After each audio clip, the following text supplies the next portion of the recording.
Assalamualaikum warahmatullahi wabarakatuh.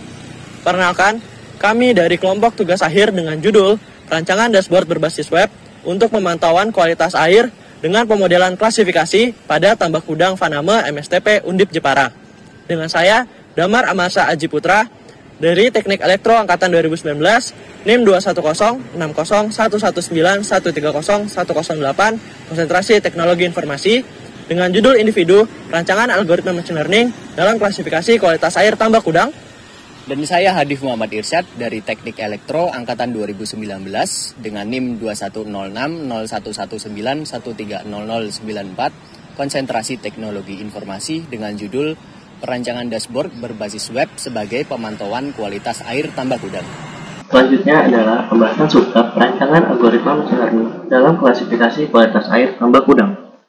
Mana tujuan dari subbab ini yaitu mengklasifikasikan standar SNI berdasarkan nilai variabel yang telah diambil datanya sebelumnya, yaitu variabel pH, suhu, dan juga total dissolved solid ataupun TDS.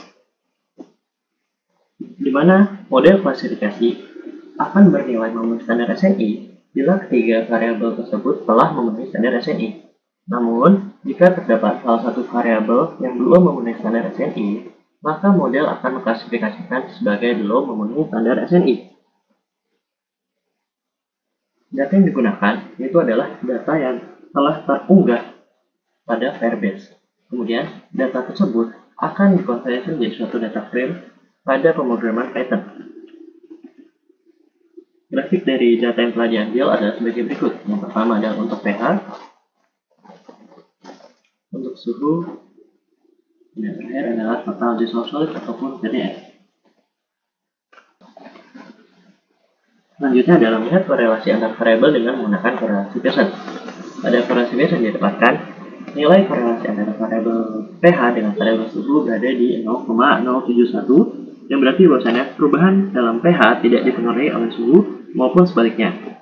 Kemudian antara pH dengan TDS berada pada nilai minus 0,07 yang menunjukkan adanya hubungan yang lemah dan berlawanan arah antara kedua variabel.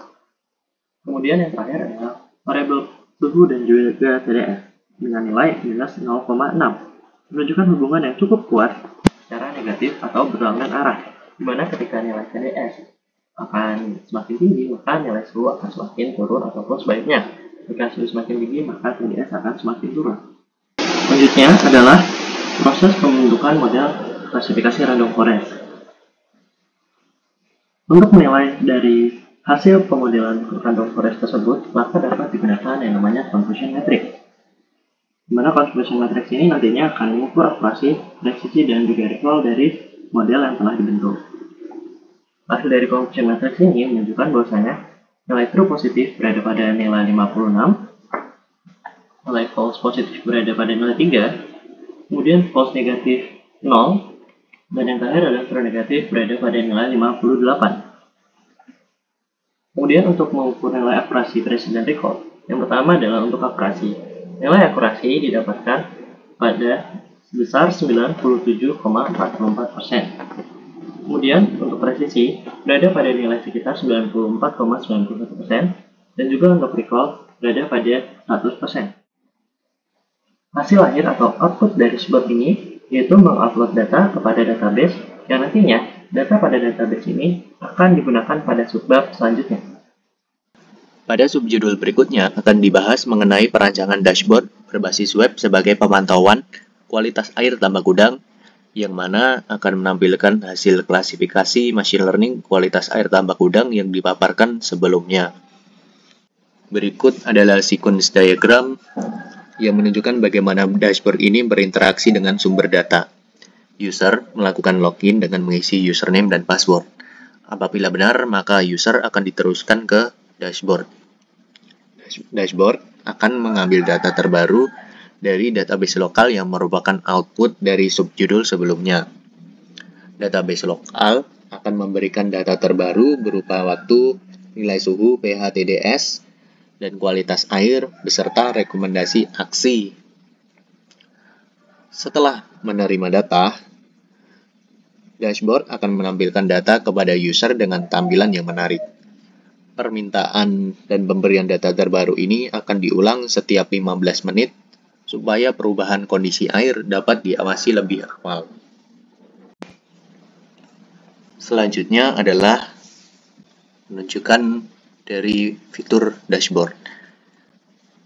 User akan melakukan login. Tampilan awal yang diberikan adalah dashboard. Pada tampilan paling atas, terdapat pengukuran terkini yang mencakup waktu, nilai suhu, pH, dan TDS. Kemudian di sampingnya merupakan kualitas air yang sudah didapat melalui klasifikasi machine learning yang sudah dijelaskan sebelumnya. Di bawahnya terdapat rekomendasi aksi yang berdasar pada sesuai atau tidaknya tiap parameter dengan nilai idealnya. Dashboard akan merefresh setiap 15 menit dan mengirimkan notifikasi melalui Telegram. Di bawahnya lagi terdapat grafik tiap parameter air. Berikut adalah grafik suhu, grafik pH, dan grafik total dissolved solid. Selain itu, terdapat fitur lain berupa tabel data yang dapat digunakan untuk melihat data historis. Kemudian, informasi manajemen sebagai media untuk menyebarkan informasi. Kemudian, manajemen pengguna sebagai alat untuk mengatur siapa saja yang berhak untuk melihat kualitas air tambak gudang. Kemudian, layaknya website pada umumnya, terdapat halaman profil dan opsi untuk mengubah password. Apabila selesai, pengguna dapat melakukan logout.